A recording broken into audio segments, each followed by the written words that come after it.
Ian Cameron, man, I just like this guy. And I think pretty much anybody who's met him does as well. He spent years running Action Society's farm safety and crime response networks, and he gained national prominence for taking on the former man in the hat police minister. You remember him? Brigadiers. And then the Democratic Alliance came calling. And since 2024, he's become this very famous, important politician. I hope he hasn't lost his humility. I don't think so. He's now chairing the Portfolio Committee on Police. That's like a big job. Those portfolio committees, as you might have seen in the coverage that we've had lately on the Madlanga Commission and elsewhere, are very, very important organizations for our accountability here in South Africa. It's the body that grilled the National Commissioner on Accountability and pushed for the suspension of a Major General over corruption concerns. So Ian no longer is frustrated by just telling me what the problems are. He can now do something about it. Under his watch, the committee has flagged the capacity crisis in crime intelligence and detective services and pushed through the re-enlistment of 62 detectives in the Western Cape alone. He'll tell you, you don't have detectives, you don't have convictions. He was with us the last time we were here in the Drakensberg, and I remember we had a fabulous trip back home. Jeanette and I drove to the airport with Ian, the three of us in our car, and I think we forged a really good relationship there. Ian, like me, believes, we're all here to serve a much higher purpose, and I think you see that in the way that he goes about his incredibly important role for our country. Let's welcome Ian Cameron. This BizNews production is brought to you by Brenthurst Wealth, South Africa's leading boutique wealth manager, trusted to guide families for over 22 years. Invest better with Brenthurst. So Alex says, I no longer have to share the frustration just with you, but now I now share the frustration with them and you. I won't forget that previous trip when we drove back from here to Durban. I actually said to my dad afterwards, it felt like I was driving with my parents because I was sitting between you make it look like a bad thing. I meant it as a compliment. But anyway, so I felt like I was sitting between the two seats chatting to my mom and dad.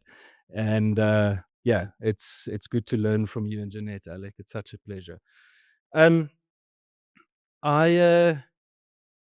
have to talk about rebuilding SAPS. And if I have to do more 10-point plans or 15-point plans and so on, it becomes mind-numbing after a while. But I said, what are the foundational aspects that we need to try and turn this thing around? Things have really gotten extremely ugly. You see what happens on the Madlanga Commission, people that have been arrested this morning, a very prominent ex-cop / alleged business person, etc., was arrested in Durban, that had previously been investigated for human trafficking, amongst other things, very prominent and close to the previous police minister, Brigadiers. And so the news keeps running. Before I share what those foundational principles are, I want to run through with you where we are at the moment, what we are finding, what our experience is, and just share a few short stories with you. Earlier this year, we did a test from Parliament where we phoned 1,025 police stations across the country, and of those, 571 did not answer. So more than 50% did not answer the phone. Now, it's important to give you some context that those aren't emergency numbers, so it's not 10111. I know that's a challenge on its own, but these are the ordinary numbers that people use to contact their local police stations and to follow up on cases, check, what's happening with something And it's basically to get hold of just normal administrative services at the police station. So what happens when this number isn't answered? It's obviously not the biggest policing problem, I get that, but it speaks on behalf of something so much bigger, because if we can't get that basic thing right, that's why we know how bad it's going with detectives, with vehicle management, forensics, intelligence, just general management, for goodness sake.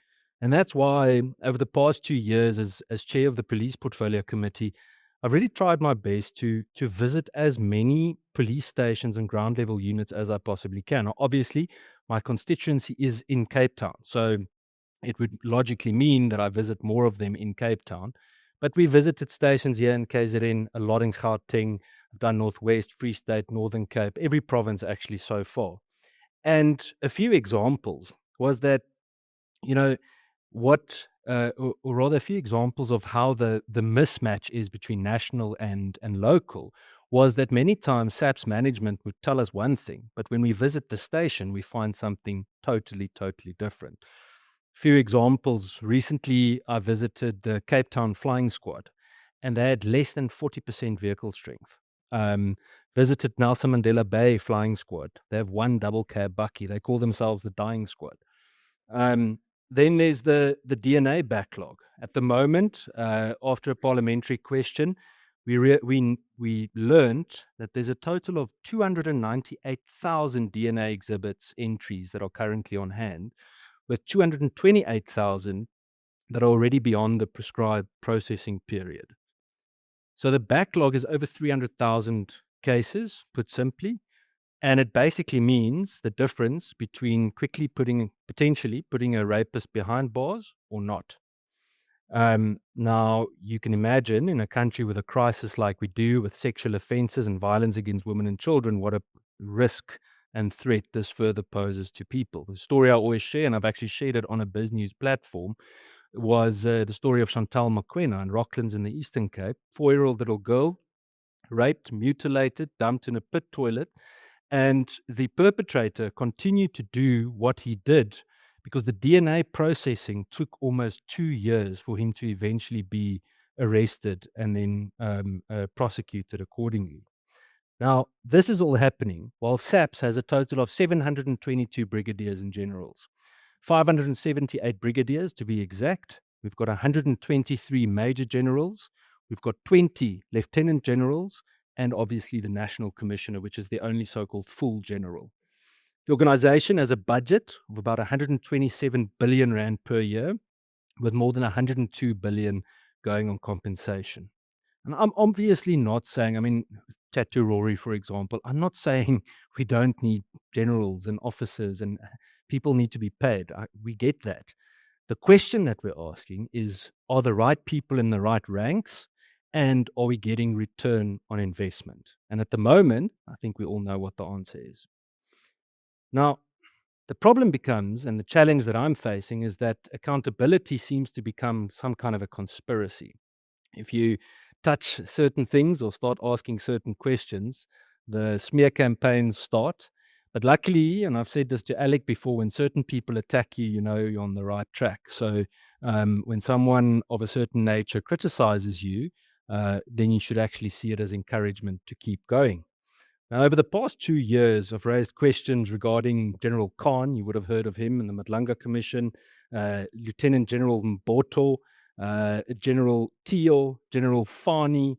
He was suspended again this week for the second time in a month. General Moodley, and several other senior officers. And almost every time I either get legal threats, I get an ethics complaint or 2 or 3, maybe 4 against me at Parliament.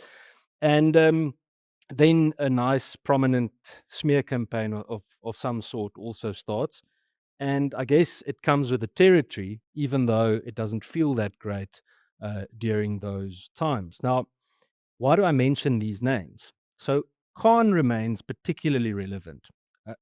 Repeatedly spoken about him. And you would remember he was actually arrested in May for a precious metals case and then released on bail. Now, it's interesting that he has still not been suspended.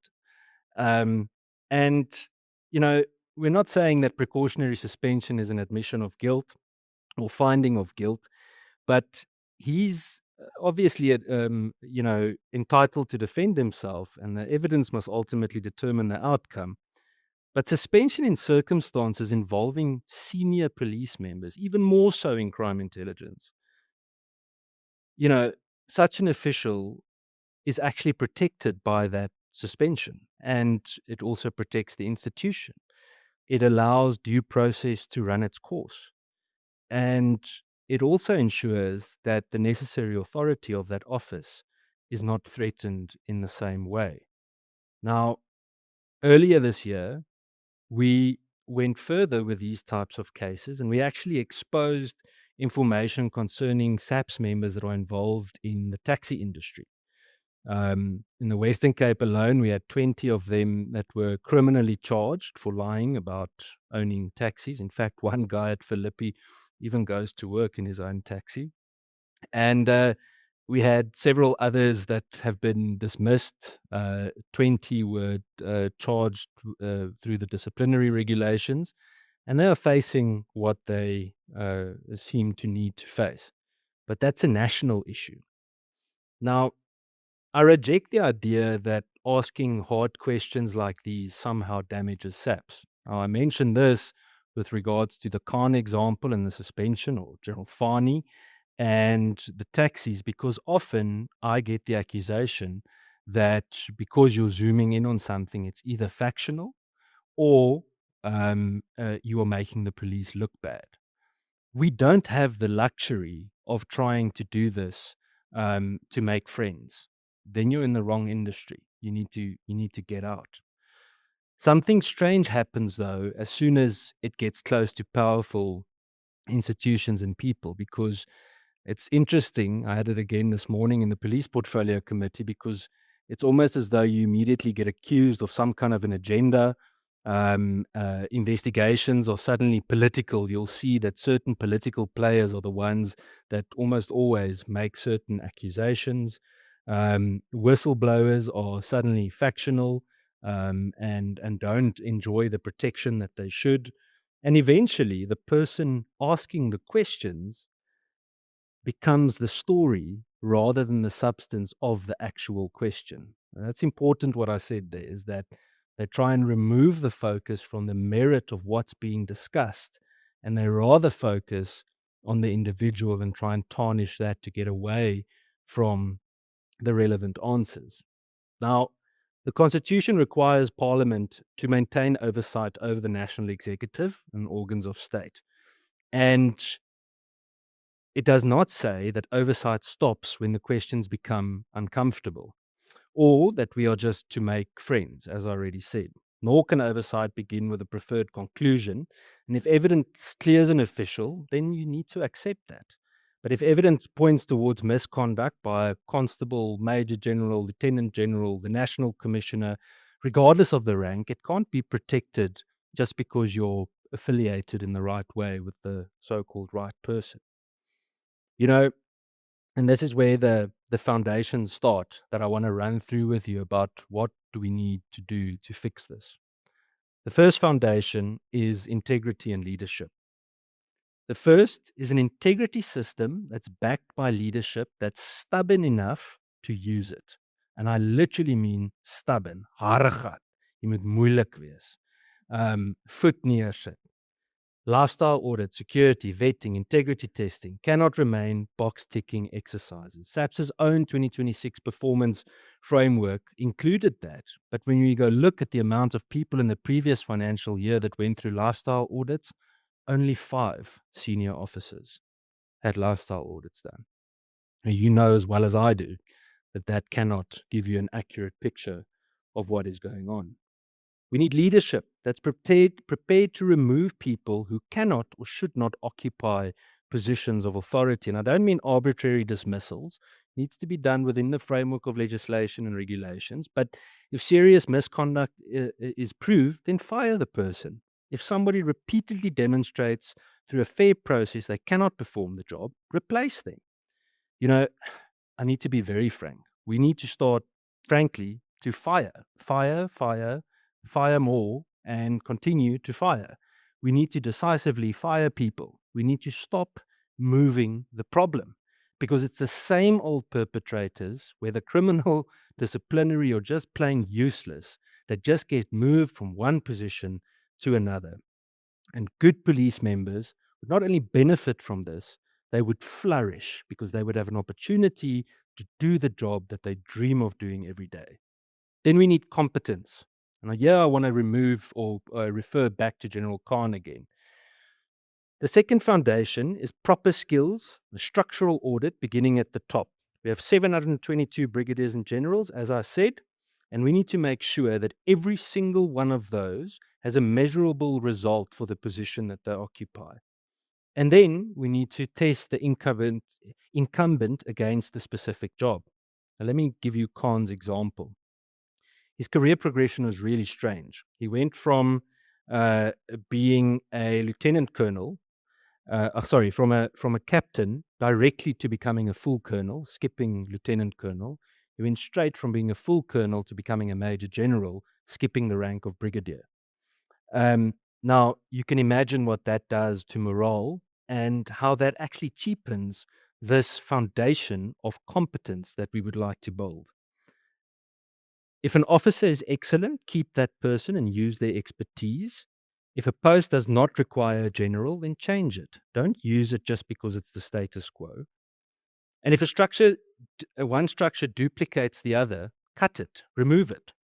And if somebody does not have the skills required for a senior position, rank cannot be allowed to disguise that fact. We've got people in ranks that can hardly have a decent conversation, never mind do a specialized or specialist policing task.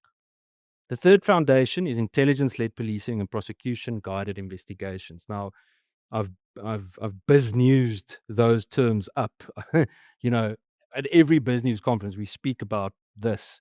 And I think it's one of the most critical building blocks. And we start hearing it in the media, but we're not seeing the result yet. But we need intelligence-led policing. If it means we need to fire the whole lot in certain parts of divisions, entire divisions, departments, whether local, provincial, national, that needs to be decided. But that is the only way that we can fix the investigation crisis or the targeting of organized crime specifically. It must be intelligence-led. We need to make sure that an investigation has to be prosecution guided.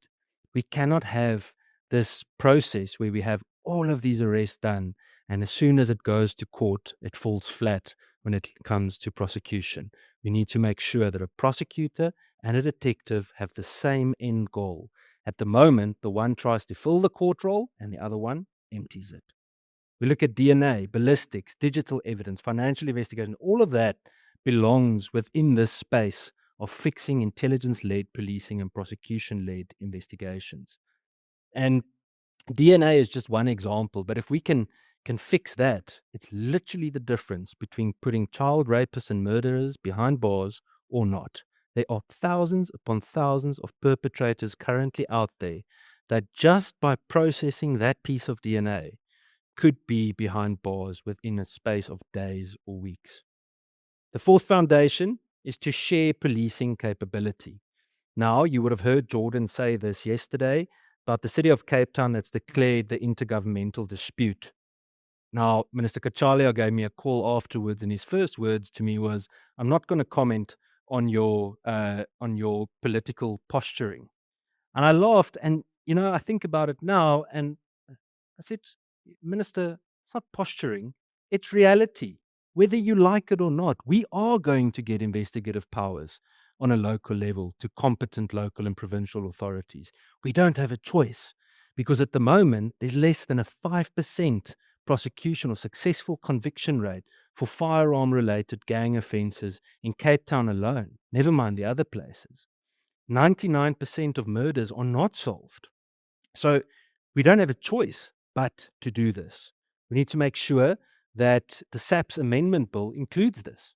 They've conveniently said that local authorities can do public order policing. But why would they include that and not investigations? It feels to us like they're picking and choosing what suits a certain narrative or what is comfortable to to allow to devolve or not. We see with the CIRA regulations that they try to further hamper or make private securities work difficult. But on the 30th of June, private security had to step in to assist in hopefully stabilizing the country when there was a risk of unrest. The private sector had 3 or 4 times the air capacity, just in terms of helicopters, than what the state had on that day. Now, why would they then make an enemy of the private security industry?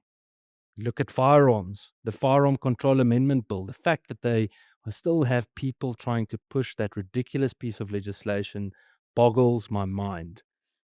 Police's own data just a few weeks ago showed us that literally 99 out of 100 firearm murders are committed with illicit firearms.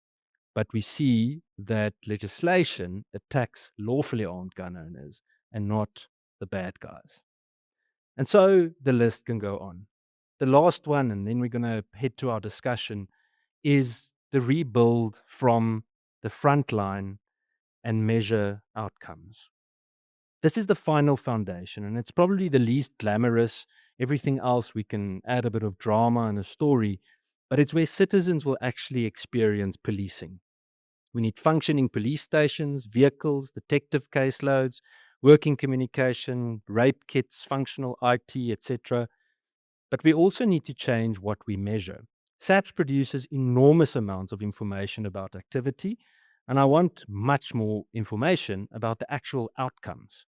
Knowing how many vehicles a province owns is less useful than knowing how many actually work during a night shift. Arrest numbers mean very little if the docket collapses before prosecution. So we always hear about Operation Shonela. It means 0 because more than 90% of those cases are not prosecuted properly. So the perpetrator is just released again. And that's the difference between measuring activity and measuring proper policing. The minister's reset agenda contains some good proposals, integrity testing, etc. But it's not enough if we don't hear about an integrated approach with the MPA, the private sector, community structures, and even more importantly, the expansion of policing power on a local level. Even with all the political will in the world, the police currently cannot win this fight alone. They have to collaborate. I'm going to conclude. These are the 5 foundations, in my opinion, that we can use for a serious rebuild of SAPS. We can use words like the reset, as the minister speaks of. I've heard of the so-called FBI moment and all of this. There are basic things here that if we do this and we build all of this on integrity, I know we can actually turn it around.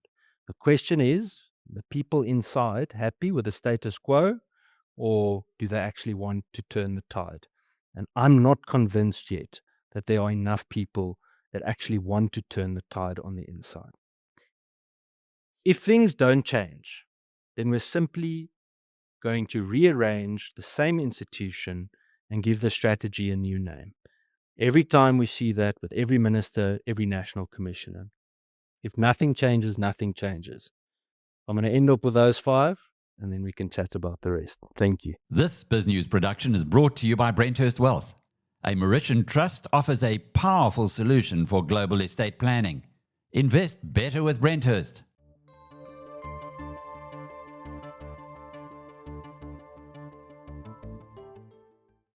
Start your day a step ahead.